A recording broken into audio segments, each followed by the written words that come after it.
बिस्मिल्लाहिर्रहमानिर्रहीम, अस्सलाम वालेकुम। जुनैद मेमन है। कल रात नेशनल T20 में लाड़काना का मैच हुआ कराची ब्लूज़ के साथ। लाड़काना ने टॉस जीत के पहले बैटिंग की, जिसमें उन्होंने 141 रन्स बनाए। 142 का टारगेट कराची ब्लूज़ ने 14 ओवर में चेस किया। दोनों ओपनर नॉट आउट के, बड़ी शानदार दोनों ने बैटिंग की। दोनों ने 9 सेंचुरियाँ बनाई। खासतौर पे तारीफ़ करनी पड़ेगी जहांगीर सुल्तान की। क्या उन्होंने बैटिंग की और क्या वो बैट्समैन थे। यंग और परफेक्ट हिटिंग उन्होंने की। बड़े पावरफुल प्लेयर थे, बड़ा मुझे पसंद आया। और मुझे यकीन, अगर इस प्लेयर को सही तरीके से मतलब इसको वेस्ट ना किया गया तो इन फ्यूचर पाकिस्तान के बड़े ज़बरदस्त जो है वो T20 में और वनडे में बड़ा ज़बरदस्त एक प्लेयर साबित हो सकते हैं। खैर, लाड़काना टीम की तरफ से आते हैं। सबसे पहले टीम सिलेक्शन में बात करेंगे। 3 प्लेयर्स की सिलेक्शन पे थोड़ा मुझे मतलब कि वो लग रहा है कि तो 3 प्लेयर थोड़ा फिट नहीं लग रहे थे टीम में। मतलब सबसे पहले तो आमिर ब्रोई का टीम में ना होना, ये मुझे समझ नहीं आई कि आपको एक प्रॉपर बॉलर की ज़्यादा ज़रूरत होती है। खासतौर पे वाइड बॉल पे आमिर ब्रोई ज़्यादा रिलायबल बॉलर थे एज़ कम्पेयर टू दूसरों के। लेकिन आमिर को आपने टीम में शामिल ना करके खुद ही आपने अपनी बॉलिंग को कमज़ोर कर दिया। हालांकि हम कह रहे थे कि बड़ी स्ट्रांग बॉलिंग है, लेकिन आपने खुद ही मतलब कि एक जो आपका एक ताकत, एक स्विंग करने वाला बॉलर जो नए बॉल बड़ी ज़बरदस्त बॉलिंग करता है, उसको शामिल ना करके आपने खुद अपनी बॉलिंग को कमज़ोर किया। उसके बाद जो विकेट कीपर बैट्समैन, उनको बैटिंग भी नहीं भेजा गया, जबकि आपको बैटिंग की ज़रूरत थी, उनको नहीं भेजा गया। मुझे नहीं पता उनको क्यों नहीं भेजा गया। जो नज़र आ रहा वो ये नज़र आ रहा था कि कप्तान को, मैनेजमेंट को उनकी बैटिंग पे भरोसा नहीं था। उनको लग रहा था कि अभी हमें स्ट्रोक हिटिंग चाहिए और मोहसिन वो नहीं कर सकता। तो सवाल यहाँ पे क्वेश्चन मार्क होता है मैनेजमेंट पे, जब आपको एक प्लेयर पे भरोसा ही नहीं है तो फिर उसकी टीम में सिलेक्शन हुई कैसे। आपको तो वो बैट्समैन कीपर रखना चाहिए था कि जो बैटिंग कर सके, या तो फिर आप उसको भेजते ताकि पता चलता कि वो किस तरह बैटिंग करते हैं और आपकी सिलेक्शन का मयार क्या है। तो दूसरी है। तीसरा, इम्तियाज़ लगारी जो कि बड़े सीनियर हैं और उनसे बहुत ज़्यादा उम्मीदें हैं।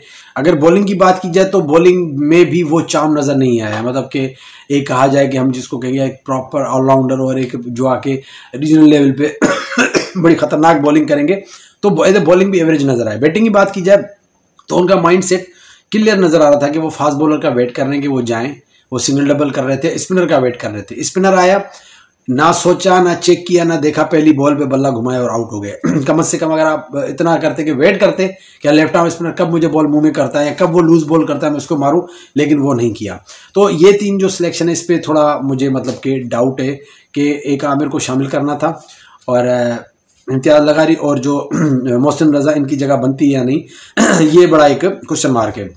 एनीवेज, अब आते हैं जो बैटिंग की तरफ। लाड़काना की अकील दानिश ने ज़बरदस्त शॉट मारा। उनकी अप्रोच बड़ी पॉजिटिव थी। बड़ा अच्छा लगा कि वो आती मतलब वो खुल के खेलना चाहते। जब आउट हुए तो वो स्ट्रोक मेकिंग करने जा रहे थे। बॉल बड़ा अच्छा पड़ा, बड़ा तेज़ बॉल बढ़ के अंदर आया।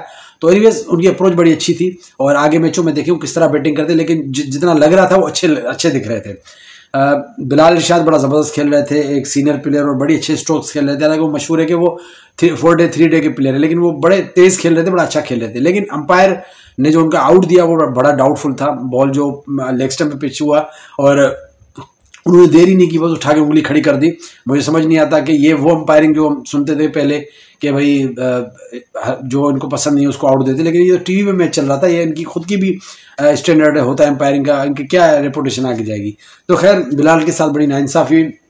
साबित अली ने बड़ी ज़बरदस्त बैटिंग की और मतलब स्ट्रोक्स बड़े अच्छे खेले, बड़ी अच्छी बैटिंग की और कॉन्फिडेंट लग रहे थे। लेकिन वही कि जब सर्किल ख़त्म हुआ तो मैच्योरिटी की कमी नज़र आई। जिस टाइम पे वो 30 रन पे खड़े थे, सर्किल ख़त्म हुआ, यहाँ पे ये कि इनको 5, 6, 7, 8 रन लेके चलना था। बाउंड्री लूज बॉल का वेट करना था। 50 रन पे जाते फिर हिटिंग करते तो टीम का फ़ायदा होता, लेकिन वो आउट हो गए तो टीम का ओवरऑल जो नुकसान हुआ, तो थोड़ी मैच्योरिटी की कमी नज़र आई। अगर बात की जाए उसके बाद डॉक्टर शाहजेब जुम्मन की, इन्होंने मतलब कि ये वो इनकी जो इनिंग थी वो इनिंग थी कि जो लाड़काना को पीछे लेके गई। बहुत दबे हुए खेले, बहुत डरे हुए खेले, मतलब कि बिल्कुल भी उन्होंने वो जो, हालांकि मुझे बड़ी इनकी बैटिंग पसंद है, लेकिन जो शाहजेब ने जो बड़ा थोड़ा मायूस किया। 20 बॉल उन्होंने खेले, 11 रन के मेरे ख्याल में। यहाँ पे उनको 30 रन करने थे तो 20 रन यहाँ से ऑटोमेटिकली ऊपर चले जाते, 160 हो जाता, लेकिन अनफॉर्चुनेटली शाहजेब ने वो डिलीवर नहीं किया, जिसका नुकसान बाकायदा टीम को हुआ। उसके बाद बात की जाए रजा मेहर की। रजा मेहर बड़ा अच्छा खेल रहे थे, उन्होंने बड़े अच्छे स्ट्रोक्स मारे, बड़ा लग रहा था कि बड़ी अच्छी बैटिंग कर रहे हैं। अनफॉर्चुनेटली वो भी स्ट्रोक मेकिंग पे गए और वो भी आउट हो गए, तो सॉफ्ट डिसमिसल बहुत ज़्यादा हुए और रजा भी आउट हो गए, बड़ा अच्छा खेल रहे थे। उसके बाद मोहसिन की तो हमने बात की, तो बैटिंग भी नहीं है। उसके बाद अगर बात की शाहजेब अजीज़ की, एज ए बैटिंग उन्होंने, हालांकि वो स्पिनर है लेकिन बैटिंग उन्होंने बड़ा, मतलब स्पिन ऑलराउंडर है लेकिन बड़ी ज़बरदस्त बैटिंग की, बड़ी दिलेरी के साथ स्ट्रोक्स खेले, बाउंड्रीज खेली। तो शाहजेब भी बड़ा अच्छा खेले। इम्तियाज़ का तो मैं पहले आपको बता चुका हूँ। उसके बाद अगर जाहिद महमूद का कंट्रीब्यूशन देखा जाए और मुश्ताक अली उन्होंने खासतौर पर बड़े अच्छे 2 स्ट्रोक्स खेले। तो और ये जो बॉलिंग वगैरह आते हैं तो आमिर ब्रोही को मैंने बड़ा मिस किया। मैं एक्सपेक्ट कर रहा था कि पहला ओवर आमिर ब्रोही करेंगे। जब आमिर नहीं थे तो मुझे लगा कि पहला ओवर करेंगे शाहनवाज रानी, दूसरा करेंगे मुश्ताक करोड़ो, लेकिन पहला किया इम्तियाज़ लगारी ने और उन्होंने आते ही उनको स्ट्रोक्स मारे। उसके बाद फिर उनको साइड पे कर दिया गया कप्तान की तरफ से। उसके बाद शाहनवाज रानी ने आते ही जो देखा कि बॉलिंग बड़े, उनको जहाँ से भी यहाँ पे तारीफ करनी पड़ी, बड़ी उसने ज़बरदस्त बैटिंग की। आते ही शाहनवाज रानी को क्या उन्होंने फ्लिक पे छक्का मारा, फिर जो शॉर्ट पिच उन्होंने की उनको बाहर फेंका। अल्दो शाहनवाज रानी का रिदम भी आ रहा था, पेस भी आ रहा था, लेकिन उनकी लाइन, उनकी जो प्लानिंग थी उसमें थोड़ा मसला था। या बहुत ज़्यादा शॉर्ट पिच कर रहे थे या बहुत ज़्यादा आगे कर रहे थे। अगर लेंथ बॉलिंग करते उस चाहे जब लेफ्टी खड़े थे और लेंथ बॉलिंग आके उनको थोड़ा ऑफ स्टंप पे करते और फील्डिंग थोड़ी प्रोटेक्शन लेते तो मतलब कर सकते थे।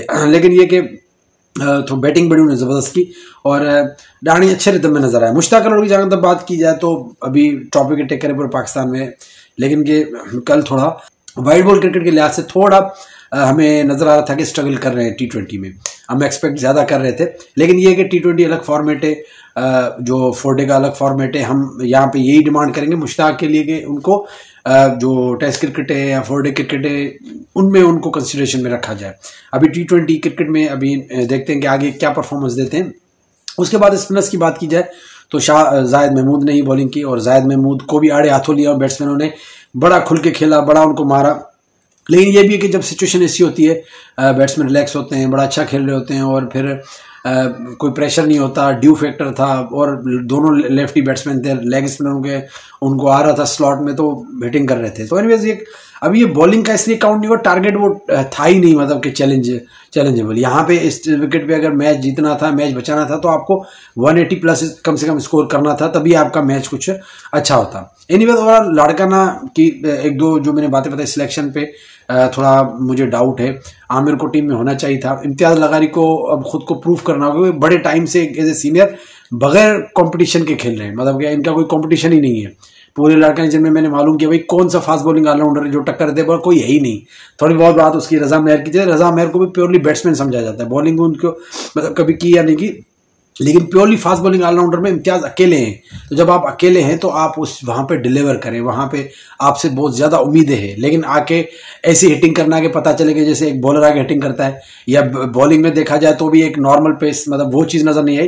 तो ठीक है, क्लब के मैचेस में तो चल जाएगा, लेकिन यहाँ पे इम्तियाज़ को और इम्प्रूव करने की ज़रूरत है, बहुत ज़्यादा इम्प्रूव करने की ज़रूरत है। या तो फिर लाड़काना रीजन को कोई मुतबादिल में अगर आपको ऑलराउंडर नहीं मिल रहा तो यहाँ पे मैं समझता हूँ Aamir Brohi as a bowler team में होते, बैटिंग में तो फिर भी मतलब कि कुछ इधर उधर हो जाता। सो एनीवेज ये मेरा ओपिनियन है, लेकिन मैं इम्तियाज़ लगारी से बहुत ज़्यादा एक्सपेक्ट करता हूँ कि वो मतलब कि बहुत ज़्यादा अच्छा परफॉर्म करेंगे। सो चलिए, ओवरऑल ये रिव्यू था और मुझे उम्मीद है जो बैटिंग मैंने देखी, अब मुझे उम्मीद है कि ये अच्छा स्कोर जब बनाएंगे तो मैच जीत सकते हैं। और आखिरी बात, जाहिद महमूद और शाहनवाज रानी दोनों इंटरनेशनल प्लेयर हैं, उन दोनों को काफ़ी सारी चीज़ें खुद पे लेनी होंगी, उन दोनों को एक्स्ट्रा ऑर्डिनरी परफॉर्म करना होगा क्योंकि वो इंटरनेशनल प्लेयर हैं, उनको बड़ा एक्सपीरियंस है।